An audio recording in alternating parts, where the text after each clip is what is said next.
The Great Hall of the Galactic Council was the largest room Daniel Carter had ever seen. Crystal pillars rose toward a ceiling so high that clouds sometimes formed beneath it. 12 species sat in their designated areas, each one representing billions of lives across hundreds of worlds, and today, every single one of them was looking at him. Daniel stood at the central podium, wearing the dark blue uniform of a human ambassador. He had served in this role for 15 years. Before that, he had been a soldier. Before that, a teacher. He was 63 years old, and he had given most of his life to building bridges between humanity and the stars. Now, those bridges were burning.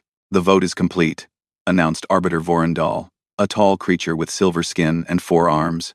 His voice echoed through the chamber without any need for amplification. 11 species have voted in favor of the Human Containment Act. 1 species has abstained. The motion passes.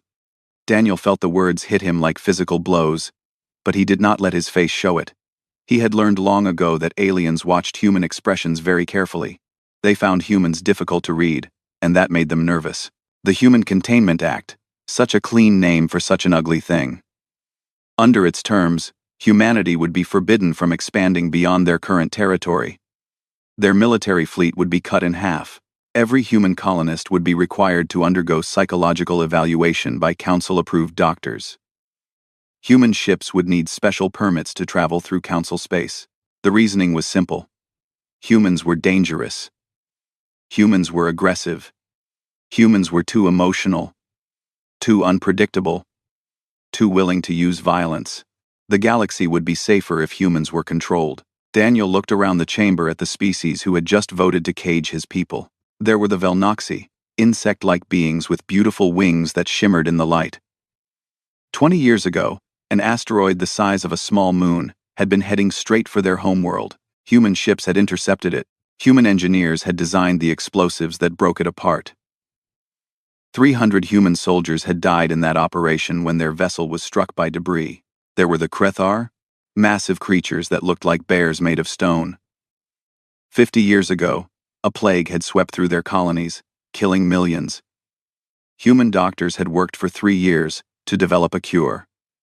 Dr. Helen Morris had died from the disease herself, infected while treating patients who would not let her touch them without protective suits because they found human skin disgusting. There were the Sandori, elegant beings with long necks and golden eyes. 30 years ago, their civilization had been tearing itself apart in civil war. Human diplomats had negotiated peace. Human peacekeepers had enforced it. Captain William Price had taken a bullet meant for the Sandori Prime Minister and spent the rest of his life in a wheelchair.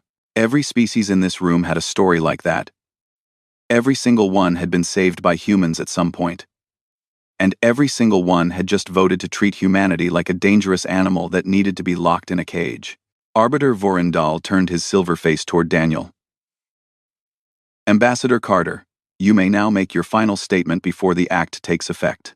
The chamber fell silent. Daniel knew that billions of beings across the galaxy were watching this moment.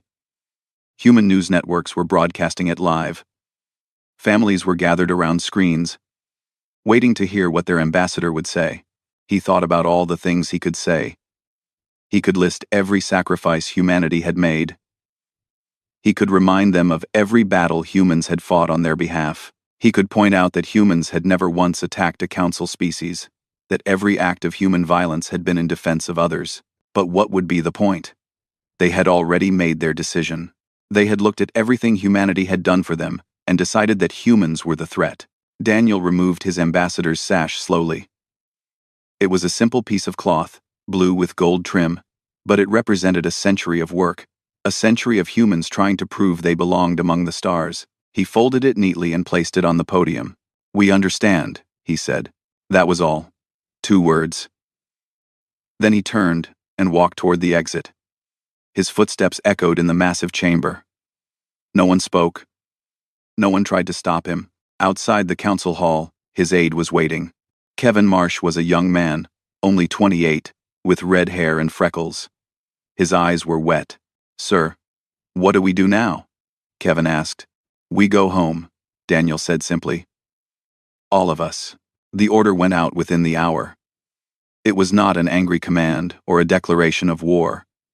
It was simply a quiet instruction, passed through proper channels. Admiral Katie Mercer received it on the bridge of her flagship, the Constellation. She was a small woman, with gray hair and sharp eyes. She had commanded human forces in space for 20 years. Under her leadership, humans had protected Council shipping lanes, defended Council colonies, and died for Council causes. She read the order twice, then nodded slowly. "Begin withdrawal procedures," she told her crew. "All ships are to return to human space. We leave nothing behind." "Admiral," her first officer said carefully, "are we really just leaving?" "Yes," Katie said, "we are." Across the galaxy, the same scene played out thousands of times. Human soldiers packed their belongings, human doctors closed their clinics, human engineers shut down the systems they had built and maintained, human diplomats locked their embassies. They did not argue. They did not complain. They did not demand explanations or beg for reconsideration. They simply left. On Nexus Prime, the great station that served as the Council's capital, Councillor Seriana of the Velnoxy watched the human transports departing from the observation deck. She was young for a politician, barely 40 cycles old, and she had voted to abstain from the Containment Act. "They are really going," said Councillor Drethma, an older Velnoxy who had voted in favor. "I did not think they would actually leave. What did you think would happen?" Seriana asked quietly. "I thought they would protest. Negotiate. Threaten.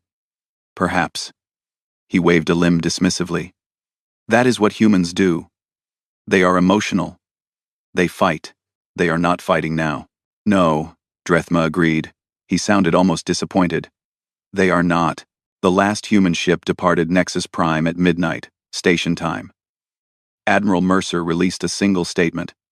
Broadcast on all frequencies. "Humanity wishes the Galactic Council well in its future endeavors. We bear no ill will. We simply choose to focus on our own path. May you find the peace you seek." Then the channel closed, and there was only silence. In her quarters, Serena could not sleep that night. She kept thinking about the human ambassador's face as he walked out of the council chamber. There had been no anger in his eyes, no hatred, not even sadness. There had been something worse. There had been acceptance. The look of someone who had finally stopped hoping.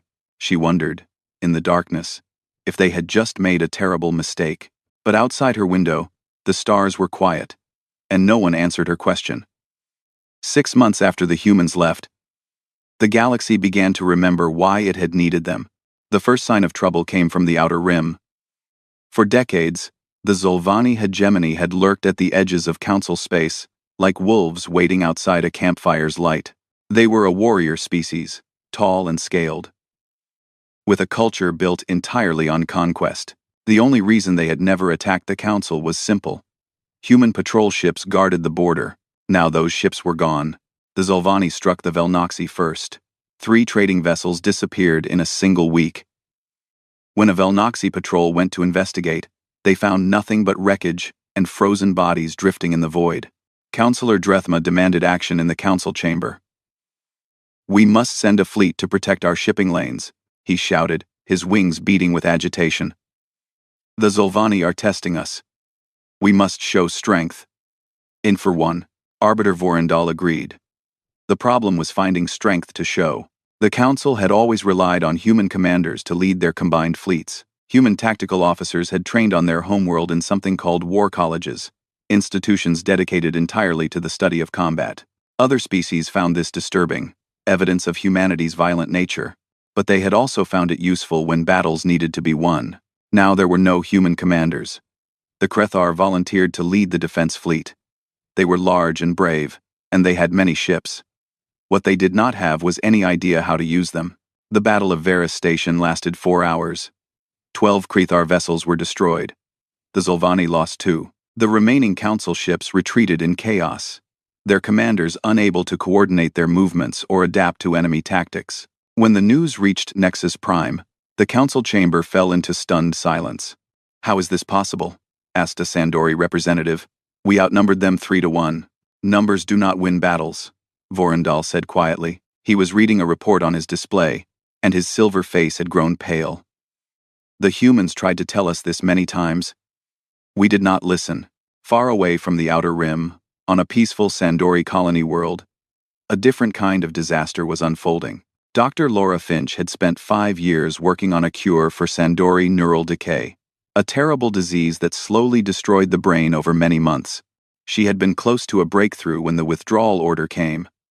Like all humans, she had packed her research and left. The Sandori Science Ministry discovered too late that human medical databases were not open files that anyone could read.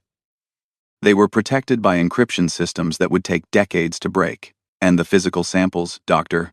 Finch had been working with were gone, taken back to human space. The first major outbreak of neural decay happened 3 months after the humans left. Without the experimental treatments Dr. Finch had been developing, doctors could only watch as patients slowly lost their minds. "There must be something we can do," pleaded Minister Tovaren, head of Sandori Health Services. "Can we not contact the humans? Ask them to share their research?" "We could try," said his aide, "but they have closed their borders. No council ships are permitted to enter human space. Surely they would make an exception for a medical emergency." The aide hesitated. "Minister, we voted to call them dangerous and unstable. We voted to cage them like animals. Why would they help us now?" Tovaren had no answer. On Nexus Prime, the problems were more immediate. The Great Station had been built by a dozen species working together. But humans had done most of the maintenance for the past 50 years.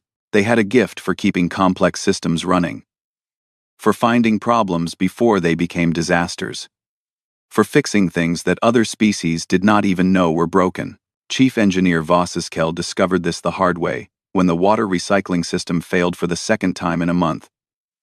3 million beings lived on Nexus Prime. Without clean water, they would begin dying within days. "I do not understand," Vossiskel muttered, staring at a tangle of pipes and filters. The human engineers made this look simple. They would come in, adjust a few things, and everything would work again. "Perhaps we should consult their maintenance logs," suggested his assistant. They tried. The logs were detailed and precise, full of technical language that no one on the station could understand. The humans had not hidden anything, or sabotaged anything. They had simply taken their knowledge with them when they left. Vossiskel worked for 3 days without sleep to fix the recyclers. He succeeded, barely. But he knew it was only a temporary solution. The next failure might be one he could not repair. In the council chamber, Councillor Serena requested permission to speak. She was junior among the Velnoxy representatives, and normally, she would have stayed silent. But she could not hold her tongue any longer. "We need to talk about what is happening," she said. "The Zolvani are advancing. The Sandori are dying. This station is falling apart, and we are pretending that everything is fine. What would you have us do?" snapped Councillor Drethma. "Beg the humans to return." "What? Aver. What would you have us do? Return? Admit that we were wrong? Were we not wrong?" The chamber erupted in angry voices. Species shouted at each other, old grudges rising to the surface. Without human diplomats to smooth tensions, the council was discovering how much they had relied on humanity's gift for finding common ground. Arbiter Vorendal struck his staff against the floor, demanding silence. When the noise finally died down, he spoke in a tired voice. "We made a decision 6 months ago. We believed it was the right decision at the time. Perhaps we were wrong. Perhaps we were not. But arguing among ourselves will not change the past." "Then what will?" Serena asked. Vorendal looked at her with ancient eyes. "I do not know. Young one. For the first time in my long life, I truly do not know."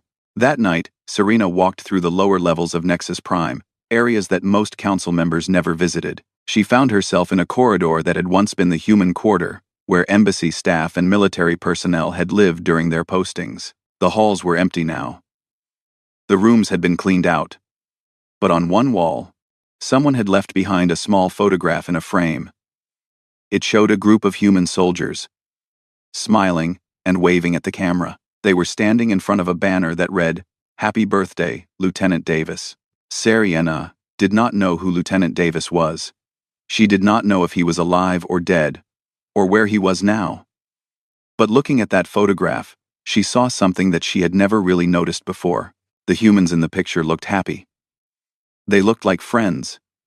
They looked like people who cared about each other, who celebrated small moments, who found joy even in difficult circumstances. They did not look like monsters. She left the photograph where it was and walked back to her quarters in silence. Behind her, the empty corridor seemed to echo with laughter that was no longer there. Somewhere in the distance, an alarm began to sound. Another system failing, another crisis beginning, and somewhere far away, beyond the borders that humanity had closed, the humans were living their lives without looking back. They were not angry. They were not plotting revenge. They were simply gone. And the council was only beginning to understand what that meant. 1 year after the humans left, Counselor Drethma stood at the edge of human space and waited for permission to speak. The journey had taken him 3 weeks. Human territory was not close to the core worlds of the council, and the route was longer now that so many systems had fallen to the Zolvani. He had traveled in a small diplomatic vessel, unarmed and alone except for a pilot and a translator. The border was marked by a line of defense stations, each one bristling with weapons. Drethma had expected human warships to be old and primitive, relics of a violent past. Instead, he saw sleek vessels with clean lines and efficient designs. They did not look threatening, they simply looked ready. A voice came through the communication system. Velnoxy vessel, you are approaching the quarantine line. State your purpose. Drethma straightened his wings and tried to sound dignified. I am Counselor Drethma of the Galactic Council. I request permission to enter human space and speak with your leaders. There was a long pause. Then the voice returned. Hold your position. A representative will meet with you shortly. He waited for 6 hours. His pilot grew nervous. His translator suggested that perhaps they should leave, that the humans were making them wait as an insult. Drethma shook his head. If this was an insult, he had earned it. Finally, a small shuttle emerged from the nearest station and docked with his vessel. A single human stepped aboard. Commander Nathan Cole was not an impressive figure by human standards. He was of average height, with brown hair going gray at the temples and tired lines around his eyes. He wore a simple uniform without medals or decorations.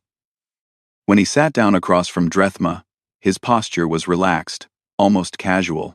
Counselor, he said politely, I've been authorized to hear your message. Drethma had prepared a long speech. He had practiced it for days, choosing each word carefully. Now, facing this quiet human in this small room, all his prepared words seemed hollow. We are dying, he said simply.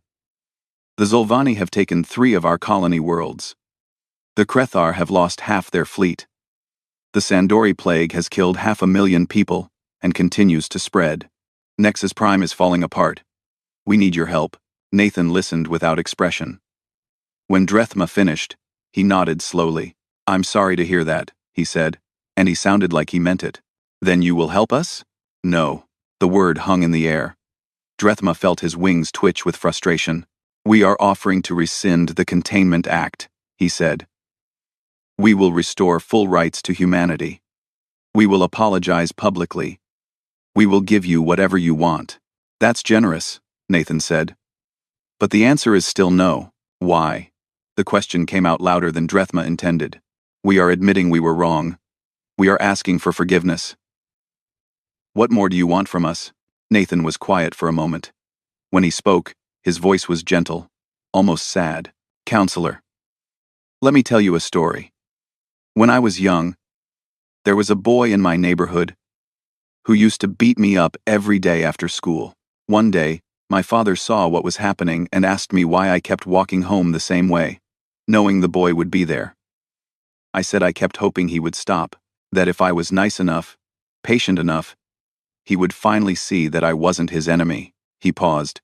My father told me something I never forgot. He said that you can't make someone respect you by accepting their abuse. The only thing that teaches them is that you'll always be there to take more. Drethma wanted to argue. He wanted to say that this was different, that the council was not a schoolyard bully, that the situations could not be compared, but looking into Nathan's calm eyes, he could not find the words. We don't hate you, Nathan continued. We don't want revenge. We're not sitting here hoping you suffer. But we spent 100 years trying to earn your respect, and all we got was a vote to put us in chains. We're done trying to prove ourselves to people who will never see us as equals. So you will just watch us die? We will watch you face the consequences of your choices, just as we face the consequences of ours. Nathan stood up. I'm sorry, counselor. I truly am. But we can't save people who don't want to be saved. We can only save people who value what we offer. He walked to the airlock, then paused. Safe travels home. I hope, for your sake, that you find another solution. Then he was gone. Drethma sat alone in the small room for a long time. His translator tried to speak to him several times, but he waved her away. He was thinking about everything he had ever believed about humans. He had always thought of them as useful tools. Strong and capable, yes. But ultimately simple creatures driven by emotion rather than logic. He had assumed that their helpfulness came from weakness, from a desperate need to be accepted. Now he wondered if he had been wrong about everything. Back on Earth, the Human Senate was holding its weekly session. Captain Scott Palmer stood before the assembled representatives, giving his regular briefing on galactic affairs. The Zolvani have taken 2 more systems this week, he reported. At their current rate of advance, they will reach the Velnoxy homeworld within 18 months. The Council's combined fleet has been reduced to roughly 40% of its original strength. Senator Maria Valdez raised her hand. What about the Sandori plague? Dr. Finch has completed her cure, Scott said. It's been tested and proven effective. It's sitting in a secure database, ready for distribution. And we're not sending it to them? No, Senator. That decision is above my pay grade. But as far as I know, the policy remains unchanged. We do not interfere in council affairs. Maria nodded slowly. She was an older woman, with white hair and a face that had seen many hard decisions. Before becoming a senator, she had served as a military commander during the last major conflict with the Zolvani, 20 years ago. I want to be clear about something, she said, addressing the full Senate. We are not doing this out of spite. We are not punishing them for hurting our feelings. We are doing this because helping people who despise us only teaches them that they can despise us without consequence. She looked around the chamber. They called us monsters when we fought their wars. They called us unstable when we showed emotion. They called us dangerous when we defended the weak. Now they can see what kind of monsters we really were. We were the only thing standing between them and the dark, and they threw us away. The Senate was silent. One day, Maria continued, they may learn to value what we offered. When that day comes, perhaps we can talk about reconciliation. But until then, we focus on our own people, our own worlds, our own future. Is there any objection? There was none. On the long journey back to council space, Councillor Drethma could not stop thinking about Nathan Cole's story. The boy who kept walking home the same way, hoping the bully would change. The father's wisdom about respect and abuse. He thought about all the times humans had helped the council. All the times they had been thanked with suspicion and fear. All the times they had kept coming back, kept trying, kept hoping, and then, one day, they had stopped. Not with anger, not with threats, not with violence. They had simply stopped walking into the fists that kept hitting them, and now the fists had nothing to strike but empty air. Drethma looked out the window at the stars streaming past and felt something he had never felt before. Shame. 3 years after the humans left, the Velnoxy homeworld burned. Councillor Serena stood on the observation deck of a refugee ship, watching her world shrink in the distance. Behind her, thousands of her people crowded into spaces meant for hundreds.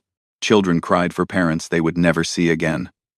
Elders sat in stunned silence, unable to accept that everything they knew was gone. The Zolvani had broken through the final defense line 2 days ago. The Velnoxy fleet, what remained of it, had fought bravely, but bravery was not enough against an enemy that had spent centuries perfecting the art of war. The last transmission from the Planetary Defense Command had been a single word, repeated over and over. Run. So they ran. Serena had helped organize the evacuation. She had pushed terrified families onto overcrowded ships. She had made impossible choices about who could be saved and who would be left behind. She had watched her city disappear under Zulvani bombardment, ancient buildings that had stood for 10,000 years reduced to rubble in minutes. Now she stood at a window and watched her world grow smaller, and she felt nothing at all. The grief was too large to feel. It would come later. She knew. For now, there was only emptiness. A voice spoke behind her. "Counselor? We need to discuss our destination." She turned to find Captain Veltos, commander of what was now the Velnoxy refugee fleet. He was young, too young for the weight he carried. 3 days ago, he had been a junior officer. Now, with most of the senior commanders dead, he was in charge of saving what remained of his species. "Where can we go?" Serena asked. "The council is scattered.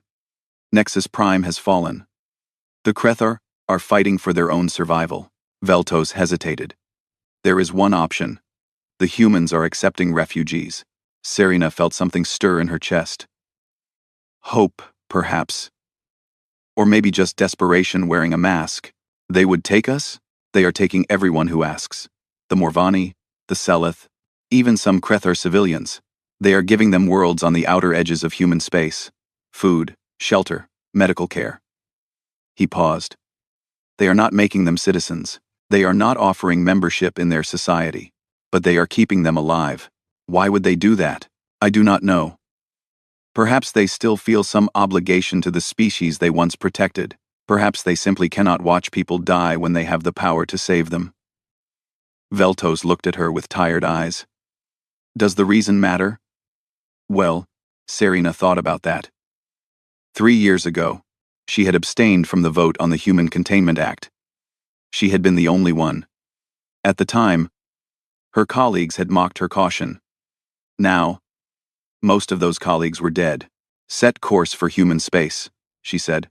On Nexus Prime, the great station drifted cold and dark. Arbiter Vorendal was one of the few beings still aboard. Most of the population had fled when the power grid finally collapsed for good. Those who remained were mostly those too old or too sick to leave.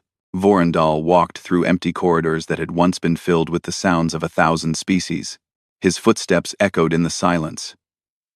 Emergency lights cast weak shadows on walls that were already gathering dust.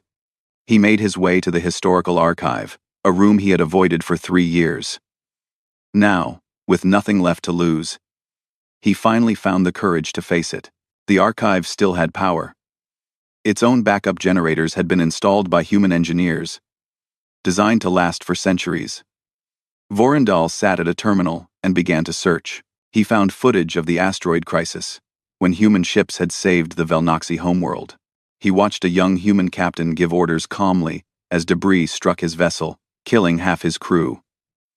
The captain never stopped working until the last piece of the asteroid was destroyed. He found records of the Krethar plague, when human doctors had worked themselves to exhaustion, treating patients who looked at them with disgust.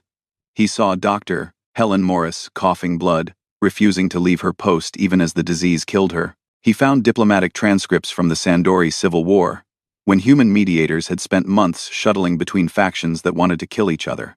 He read the private notes of Ambassador Ruth Campbell, who had written that she sometimes cried herself to sleep, wondering if peace was even possible. He found a speech from 30 years ago, given by Admiral Greg Lawson, at a ceremony honoring humans who had died in council service. The admiral stood at a podium, his uniform decorated with medals earned in battles fought for people who had never thanked him. "We don't ask for gratitude," Lawson had said.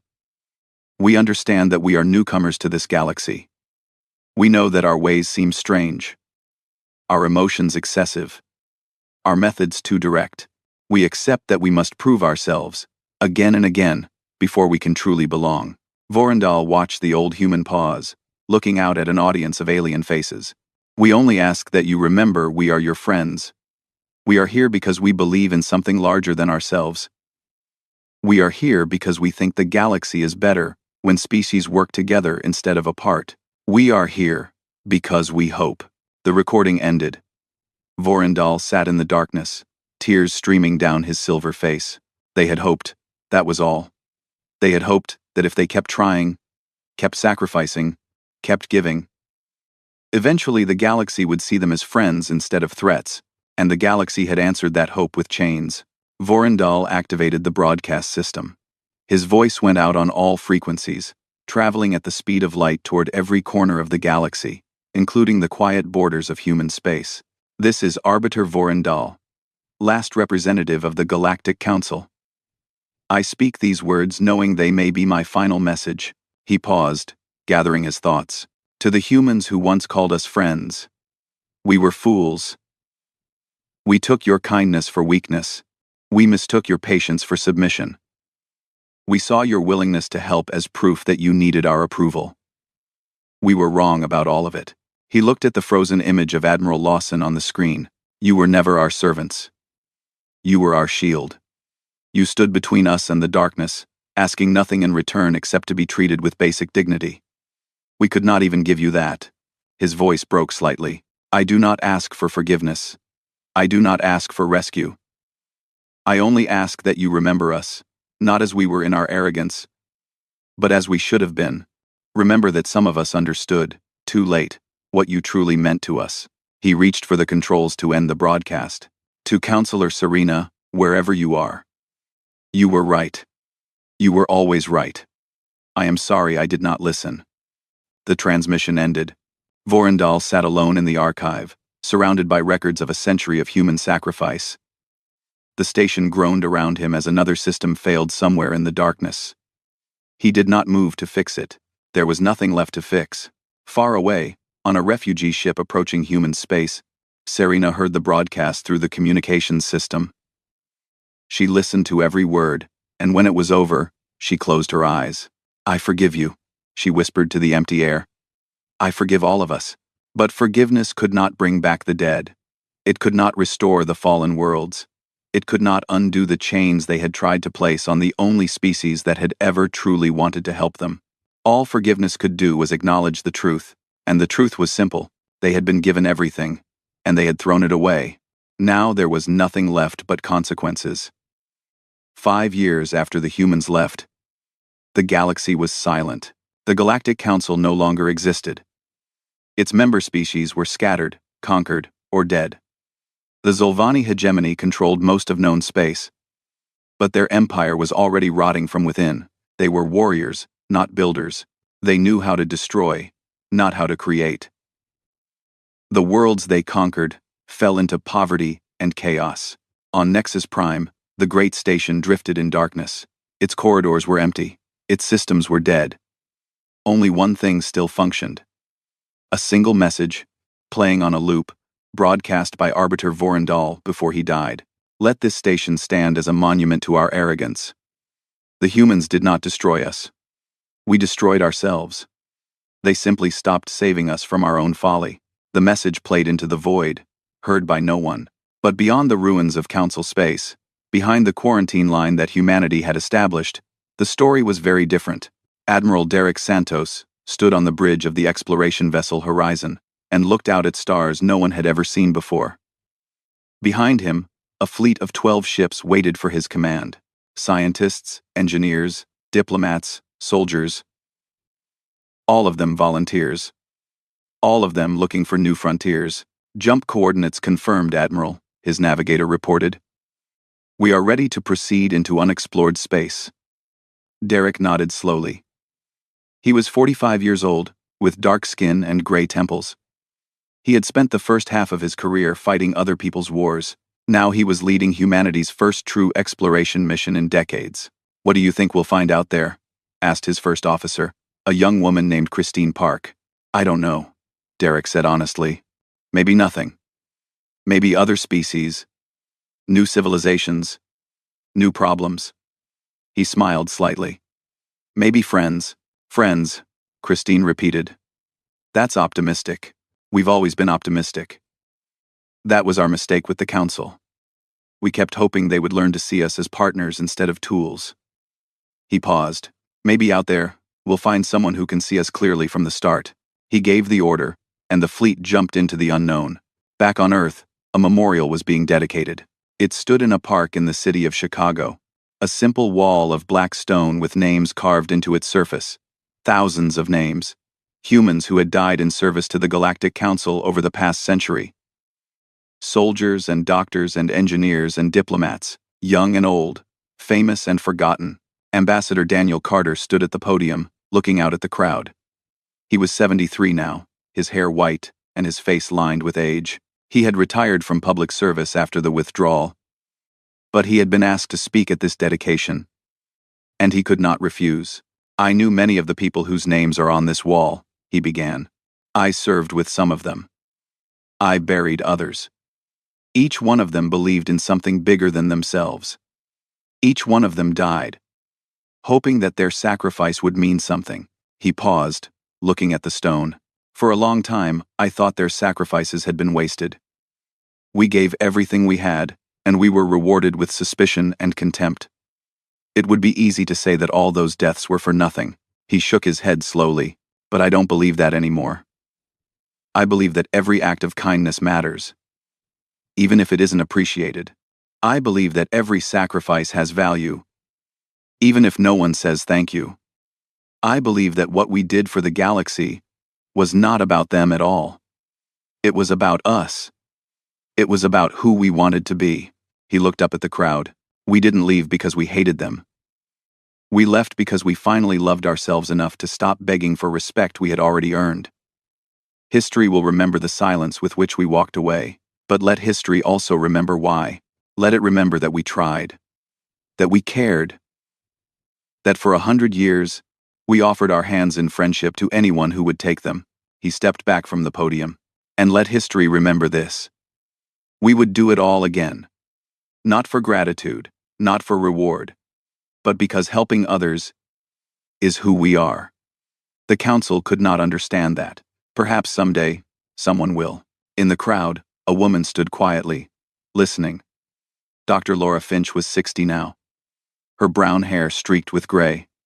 She had completed the cure for Sandori neural decay years ago.